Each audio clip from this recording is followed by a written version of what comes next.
मुलाकात जिनसू नाम के एक आदमी से होती है जो एक नदी किनारे खड़ा ये सब सोच रहा था कि कैसे उसकी जिंदगी एकदम झंड है, क्या मजा है इसे जीने में और मैं इस मुसीबत में पड़ा कैसे। असल में जिनसू के एक दोस्त ने उसे ज्यादा पैसे कमाने की एक स्कीम में फंसा दिया था और अपने दोस्त पर भरोसा करके उसने कर्जा लेकर उस स्कीम में पैसे लगाए, जिसके कुछ ही दिनों बाद उसके दोस्त ने उसका फोन ही उठाना बंद कर दिया और अब एक मामूली सा स्टोर वर्कर होने की वजह से अब जिनसू के लिए वो कर्जा चुकाना काफी ज्यादा मुश्किल था। उसने एक साथ कई सारी नौकरियां करने की कोशिश की पर इससे भी कोई फायदा नहीं हुआ और हर रोज कुछ गैंगस्टर्स उसके घर पैसे मांगने पहुंच जाते थे, जिनसे बचने के लिए आज जिनसू एक फिल्म शूटिंग में घुस गया। जिसके बाद अब वो ये सोचने के लिए कि आखिर इस मुसीबत से कैसे निकला जाए उस पुल पर खड़ा था। लेकिन तभी अचानक से उसके फोन पर कई सारे मैसेजेस आने लगे। ये मैसेज कोई मामूली मैसेज नहीं थे बल्कि उसके बैंक अकाउंट में पैसे आने के मैसेज थे और आखिरी मैसेज में लिखा था कि पैसे इसी तरह आते रहेंगे, अगर तुम चाहते हो कि आते रहें तो चुपचाप एक गाड़ी में बैठ जाओ, जो ठीक उसके सामने खड़ी थी। उसके गाड़ी में बैठते ही वो गाड़ी जिनसू को एक थिएटर में ले गई, जहाँ उसे एक लाल एनवेलोप में कुछ पैसे और कुछ कार्ड्स मिले।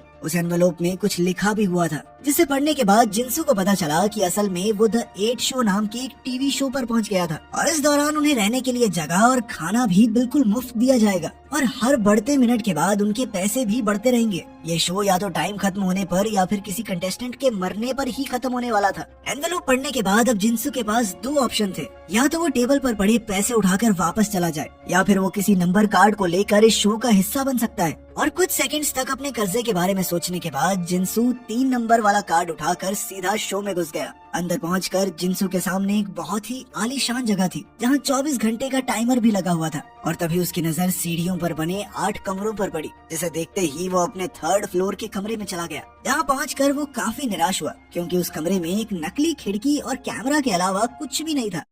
तभी उसकी नजर वहां पड़ी रूल बुक पर गई, जिसमें लिखा हुआ था कि सभी कंटेस्टेंट्स को तुरंत ही गेम यूनिफॉर्म पहननी होगी और उन्हें अपना सारा सामान भी जमा कराना होगा। इसके साथ ही वो अपनी जरूरत की चीजें भी खरीद सकते थे, जिसके पैसे उनके प्राइज मनी से कट जाएंगे और मेन रूम में इस्तेमाल किया जाने वाला सामान उन्हें मेन इंटरकॉम से ही मांगना होगा। साथ ही उन्हें रात भर कमरे के अंदर रहना जरूरी था और इनमें से कोई भी रूल तोड़ने पर उनका प्राइस आधा हो जाएगा। रूल्स पढ़ते ही जिनसू ने देखा कि उसके पास अब सिर्फ 1 ही मिनट बचा था और इसीलिए उसने फटाफट अपनी यूनिफॉर्म पहन ली और जैसे ही गेम शुरू हुई तो हर बीतते मिनट के साथ जिनसू के स्कोर बोर्ड पर दिख रहे पैसे बढ़ते जा रहे थे और ये देखकर वो बहुत ज्यादा खुश था। अब उसके दिमाग में सिर्फ अपने कर्जे की कैलकुलेशन चल रही थी कि कितनी देर में उसका कर्जा चुकता हो जाएगा। पर थोड़ी देर बाद उसे बाथरूम जाने की जरूरत महसूस हुई, पर तभी उसे याद आया कि वो चाहकर भी रात को कमरे से बाहर नहीं निकल सकता और इसीलिए उसने इंटरकॉम से मदद मांगने की कोशिश की, लेकिन उसे सामने से कोई जवाब नहीं मिला। थोड़ी देर बाद अब जिनसू को ठंड लग रही थी, इसीलिए उसने अपने लिए कंबल मांगने का फैसला किया और तब जाकर उसे पता चला कि ये कंबल की कीमत 1 मिलियन थी। ये सुनते ही जिनसू ने सोने के लिए एक अखबार ऑर्डर कर दिया। साथ ही उसने हल्का होने के लिए एक प्लास्टिक बॉटल का इस्तेमाल किया। अगली सुबह जब उसकी आंख खुली तो उसने देखा कि तब तक उसने काफी पैसे कमा लिए थे और तभी उसे एक और कंटेस्टेंट की आवाज सुनाई दी और जब वो कमरे से बाहर निकलकर मेन रूम में आया तो उसे अपनी ही तरह और भी कंटेस्टेंट्स दिखाई दिए। तभी उन लोगों की नजर टाइमर पर पड़ी जो अब 24 घंटे की बजाय 36 घंटे दिखा रहा था और अब तक उन्हें ये समझ नहीं आया था कि आखिर वो लोग सामान कैसे ऑर्डर कर सकते हैं और इसीलिए कंटेस्टेंट नंबर 6 ने अपने लिए सिगरेट और लाइटर मांगने का फैसला किया और जैसे ही उसका ऑर्डर आया तो उन्होंने देखा कि टाइमर पर टाइम कम हो गया था, जिसके बाद उन्हें लगा कि शायद वो लोग टाइम के बदले में चीजें ऑर्डर कर सकते हैं, जिसका मतलब था कि वो जितना ज्यादा सामान मंगवाएंगे उतना ही जल्दी उनका टाइम खत्म हो जाएगा। और इसीलिए काफी देर तक बातचीत करने के बाद उन्होंने 8 प्लास्टिक की बाल्टी, टॉयलेट पेपर, गार्बेज बैग और सिगरेट्स ही मंगवाई। कुछ देर बाद उन सभी को भूख लगने लग गई और ये बात सुनकर सैरा बहुत हैरान थी क्योंकि उसके कमरे में पहले ही 12 मील्स पहुंच गई थी। जिसके बाद उन सभी को एहसास हुआ कि सारा सामान ऊपर वाले फ्लोर में ही डिलीवर होता था पर वो लोग सामान लेकर कमरे से बाहर नहीं निकल सकते थे, इसीलिए उन्हें लिफ्ट से ही सामान भेजना था। इसके बाद वो सभी लोग सारा के कमरे में गए जो काफी ज्यादा आलीशान था। साथ ही सारा ने अपने लिए काफी कुछ खरीद लिया था क्योंकि उसका पेमेंट रेट काफी ज्यादा था। उसे पर मिनट के हिसाब से काफी ज्यादा पैसे मिलते थे। सबका रेट अलग अलग था लेकिन नीचे के फ्लोर्स का रेट ऊपर वालों से काफी ज्यादा कम था। असल में जब सारा इस थिएटर में आई तो उसने अनजाने में 8 नंबर चूज कर लिया था और अपने कमरे में आते ही उसने गलती से सिगरेट से अपनी ड्रेस जला दी थी। जिसके बाद उसने तब तक सामान खरीदा जब तक उसका स्कोर कार्ड 0 नहीं हो गया, लेकिन उसका रेट हाई होने की वजह से उसका स्कोर कार्ड जल्दी ही वापस बढ़ने लग गया और जब उसे खाना भेजा गया तो उसने सभी पानी की बोतल्स का इस्तेमाल नहाने के लिए किया। सारा के कमरे को देखने के बाद वो लोग एक एक करके सभी कमरों में गए, जिनमें से रूम नंबर 1 सबसे छोटा था,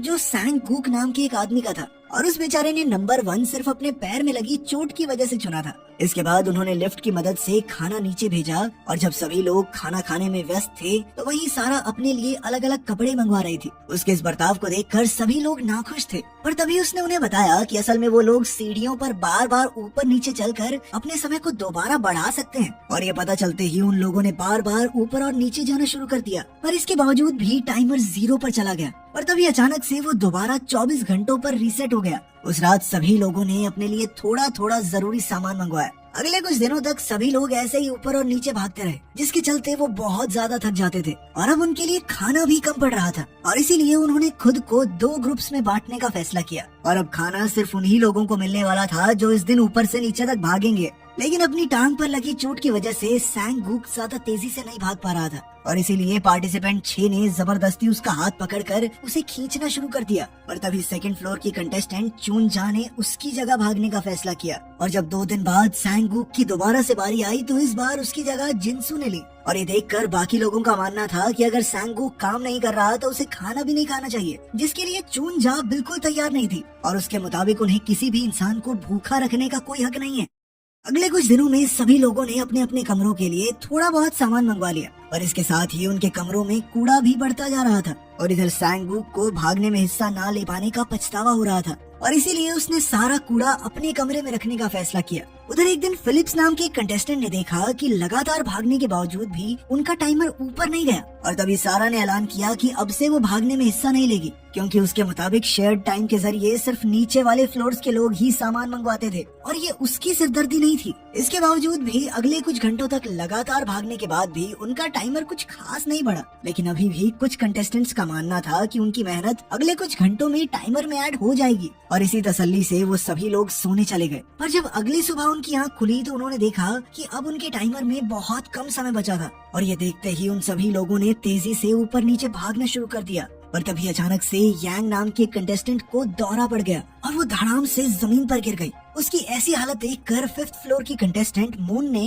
तुरंत ही एक दवाई मंगवाने को कहा, क्योंकि आम जिंदगी में वो एक नर्स थी। पर जैसे ही चून जा वो दवाई मंगवाने के लिए आगे बढ़ी तो पार्टिसिपेंट नंबर 6 ने उसे रोक दिया, क्योंकि उसके मुताबिक यांग को सिर्फ एक दौरा ही तो पड़ा था, इससे मर थोड़ी जाएगी वो, और उन्हें इसके लिए अपना समय कम करवाने की जरूरत नहीं है, और अगर वो दवाई मंगवाएंगे तो टाइम और ज्यादा कम हो जाएगा। ये बात इतनी ज्यादा बढ़ गई कि सभी लोगों के बीच हाथापाई शुरू हो गई, जिससे बचते हुए जिनसू ने आखिरकार उस दवाई का ऑर्डर दे दिया। तभी सारा ने टाइमर की तरफ इशारा करते हुए बताया कि उनका टाइमर 40 घंटे पर चला गया है।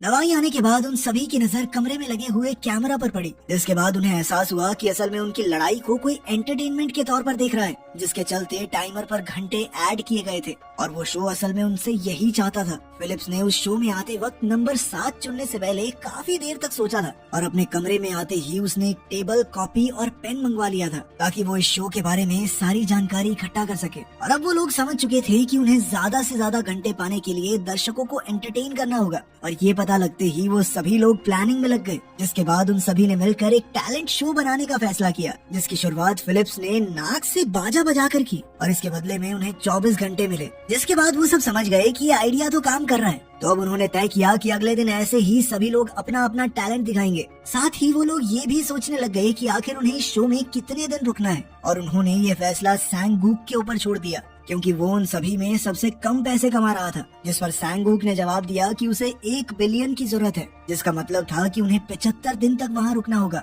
उस रात सोने जाने से पहले उन सभी ने टैलेंट शो के लिए अपना अपना सामान मंगवाया। अगले दिन टैलेंट शो की शुरुआत हुई, जहाँ मून ने गाना गाकर 10 घंटे कमाए, और फिर पार्टिसिपेंट नंबर 6 ने कुछ ईंटें तोड़कर 15 घंटे, जिसके बाद चून जा ने थोड़े मार्शल आर्ट्स मूव्स दिखाकर 17 घंटे कमाए, पर इसी बीच उसके हाथ में भी चोट लग गई। इस कॉन्टेस्ट में यांग और जिनसू कुछ खास नहीं कमा पाए थे, लेकिन सैंग गुक ने जोकर बनकर 30 घंटे कमा लिए। और जब सारा की बारी आई तो उसने कहा कि मेरा टैलेंट थोड़ा 18+ है, जिसमें पार्टिसिपेंट नंबर 6 ने उसका साथ दिया, और उन्होंने इससे 69 घंटे कमाए। ये तो कड़वा सच है दोस्तों, मर्दों की ठड़क से ही तो इकोनॉमी चलती है, इससे तो पैसा बनेगा ही। अगली सुबह सैंग गुक ने कहा कि अब मेरे कमरे में कूड़ा स्टोर नहीं किया जाएगा, क्योंकि अब कोई भाग नहीं रहा, अब दूसरे तरीके से घंटे कमाए जा रहे हैं। काफी देर तक बहस करने के बाद उन लोगों ने अगले दिन वोटिंग करने का फैसला किया। पूरा दिन सोचने के बाद जब अगले दिन उन्होंने वोटिंग की तो सबसे ज्यादा वोट सारा को मिले, जिसने पहले तो फैसला मानने का नाटक किया पर अगले ही सेकंड अपने कमरे का दरवाजा लॉक कर लिया और अगले दिन उसने किसी को खाना भी नहीं भेजा। अब सारा के कमरा बंद करने की वजह से सभी लोग भूखे थे और अब खाने की कमी की वजह से लोगों को गुस्सा आने लगा था। ये देखकर आखिरकार यांग और जिनसू ने सारा कूड़ा अपने कमरों में रखने का फैसला किया, क्योंकि उन्होंने टैलेंट शो में सबसे कम घंटे कमाए थे। और जब फिलिप्स ने सारा को ये चीज बताई तो वो उन्हें खाना देने को सिर्फ तब तैयार हुई जब उन लोगों ने अपने शेयर टाइम से उसके लिए कुछ कपड़े खरीदे। कुछ देर बाद सारा ने सुझाव दिया कि अब हमेशा तो एक ही गेम नहीं खेल सकते हम, अब की बार किंग गेम खेलते हैं, जिसमें उन लोगों ने 8 बॉल्स में 7 नंबर और एक पर के लेटर लिखा हुआ था और जिसके पास भी के आएगा वो राजा होगा और अपनी मर्जी से किसी को भी कुछ भी डेयर दे सकता है। गेम शुरू होते ही सभी लोगों ने एक दूसरे को डेयर देना शुरू कर दिया,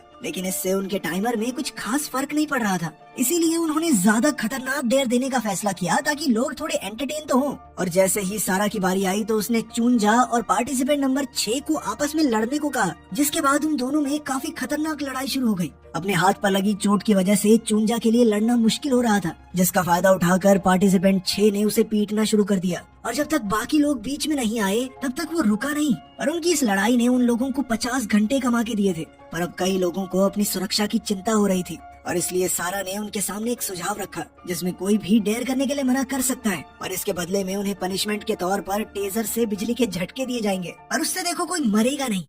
अगले दिन एक बार फिर से गेम शुरू हुई और इस बार भी सारा ही किंग थी और उसने जिनसू को मून की शर्ट के नीचे हाथ डालने को कहा, पर जिनसू देख पा रहा था कि मून ये सब करने में कंफर्टेबल नहीं है और इसीलिए उसने डेयर करने से मना कर दिया, जिसके बाद उसे पनिशमेंट के तौर पर शॉक दिया गया। झटका इतना तेज था कि वो बेचारा बेहोश हो गया और उसने पैंट में ही बाथरूम कर दिया, लेकिन इसके बदले में उन्हें 60 घंटे मिल गए थे। अगले दिन गेम को आगे बढ़ाते हुए यांग ने एक सिक्का उछालने का फैसला किया और पार्टिसिपेंट नंबर 6 और चुनजा को उसे गेस करने को कहा। जो भी हारा उसे टेजर से शॉक दिया जाएगा। इस टॉस में चुनजा हार गई, जिसके बाद उसका भी जिनसू वाला ही हाल हुआ। अगले कुछ दिनों तक ऐसा ही चलता रहा, पर तभी एक दिन सैंगुक ने चुनजा और जिनसू को बताया कि असल में ऊपर के फ्लोर वाले उन दोनों के खिलाफ काम कर रहे थे और यांग अक्सर सिक्के को उछालते समय उसे ढक लेती थी ताकि वो नतीजे को बदल सके। इसके बाद उन्होंने ये बात फिलिप्स को बताई, जिसने उन्हें सबूत इकट्ठा करने की सलाह दी। और थोड़ी देर बाद फिलिप्स ने खुद यांग को बॉल्स के साथ हेरा फेरी करते हुए पकड़ लिया और उसने यांग को सावधान करते हुए चालाकी से खेलने को कहा।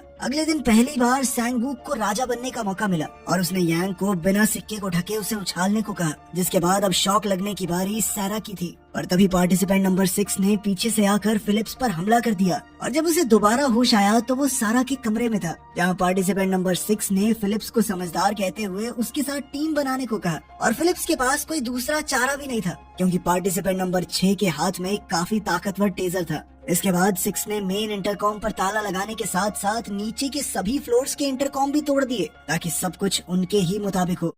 इसके बाद उन्होंने ऐलान कर दिया कि अब सिर्फ नीचे के फ्लोर वाले ही काम करेंगे और ऐसा ना करने पर उन्हें खाना नहीं दिया जाएगा और साथ ही अगर वो टाइम कमाने में कामयाब हुए तो इसके बदले में उन्हें सिक्के दिए जाएंगे, जिससे वो अपने लिए चीजें खरीद सकते थे और इस एक सिक्के की कीमत 3 घंटे के बराबर थी। जब चुनजा ने इस फैसले का विरोध करने की कोशिश की तो पार्टिसिपेंट नंबर 6 ने उस पर अपनी टेजर गन तान दी और ये देखकर सैंगुक ने 6 पर हमला करने की कोशिश की, पर 6 ने उसे भी लात मारकर चुनजा को टेजर शॉक दे दिया, जिसके बाद वो सैंगुक की जख्मी लात पर पैर रखकर उसे मसलने लगा, जिसके चलते उन्हें कई सारे घंटे और मिल गए। इसके बाद फिलिप ने उन्हें उनके अगले गेम के बारे में बताया, जिसमें कुछ बॉल्स पर अलग अलग गेम्स लिखी हुई थी और लोअर फ्लोर के कंटेस्टेंट्स को उन्हीं में से एक बॉल चुननी थी और उस गेम के खत्म होने के बाद हारने वाले इंसान को सजा भी मिलेगी। सबसे पहले दिन उनकी बॉल पर छुपम छुपाई लिखा हुआ था, पर इस गेम में लोअर फ्लोर के सभी लोगों का एक एक बॉडी पार्ट कवर किया गया, जिसके बाद उन्हें छुपना था और वहीं अपर फ्लोर वालों का काम उन्हें ढूंढकर पीटना था। गेम के दौरान चुनजा का सामना पार्टिसिपेंट नंबर 6 से हुआ, जिसने उसे बेरहमी से पीटना शुरू कर दिया, लेकिन ऐन वक्त पर फिलिप ने वहां आकर उसे बचा लिया। गेम खत्म होने के बाद जिनसू को विनर घोषित किया गया और अब उसे आंख बंद करके अपने किसी एक साथी को बैट से मारना था और बदकिस्मती से ये साथी सैंगुक था और उनके इस घिनौने खेल ने उन्हें 26 घंटे कमा कर दिए, जिसका मतलब था 9 सिक्के। लेकिन इन सिक्कों को हासिल करने के लिए भी लोअर फ्लोर के सभी कंटेस्टेंट्स को एक पर्ची पर लिखना था कि उन्हें कितने सिक्के चाहिए और अगर उन सभी का टोटल 9 से ज्यादा हुआ तो उनमें से किसी को भी एक सिक्का तक नहीं मिलने वाला। पर खुशकिस्मती से उन सभी ने 2-2 सिक्के लिखे थे और जिनसू ने तो एक ही लिखा था, जिसके चलते उसे रात को सिर्फ पानी पीकर सोना पड़ा। अगले दिन भी सारा ने एक बेहूदी गेम का आविष्कार किया जिसके अंत में मून को सजा झेलनी पड़ी और इस बार उन सबका टोटल सिर्फ 10 ही घंटे बना था, जिसके चलते उन्हें कुछ भी नहीं मिला। हर रोज ऐसी गेम्स खेलने की वजह से उन सभी की हालत बिगड़ती जा रही थी। और फिर सैंगूक ने चुंजा और जिनसू की जेब में एक नोट डाल दिया जिसमें उसने उन दोनों को अपने कमरे में डिलीवरी लिफ्ट से आने को कहा। अगले दिन फिलिप्स ने उन्हें बताया कि लिफ्ट काफी ज्यादा आवाज करती थी और इसके बावजूद भी उन्होंने प्लान को आगे बढ़ाने का फैसला किया, जिसके चलते अगले दिन गेम के दौरान सैंगूक ने पेट में दर्द होने का बहाना बनाया जो असल में बाकी लोगों के लिए एक सिग्नल था। और उसी दिन जिनसू और चुंजा चुपचाप लिफ्ट में छुप गए, जिसके बाद सैंगूक ने जोर जोर से मदद के लिए चिल्लाना शुरू कर दिया, जिसे सुनकर ऊपर के फ्लोर के सभी लोग उसके कमरे की तरफ बढ़ने लगे। लेकिन वहां पहुंचते ही पार्टिसिपेंट 6 और बाकी लोगों के बीच एक घमासान लड़ाई शुरू हो गई। और जैसे ही जिनसू वहां से निकलने लगा तो सारा ने उसके ऊपर अपनी टेजर तान दी, पर तभी फिलिप्स ने उन्हें बताया कि उसने टेजर्स की बैटरी पहले ही निकाल ली थी। और ये पता चलते ही चुंजा ने 6 को एक ही मुक्के में नीचे गिरा दिया।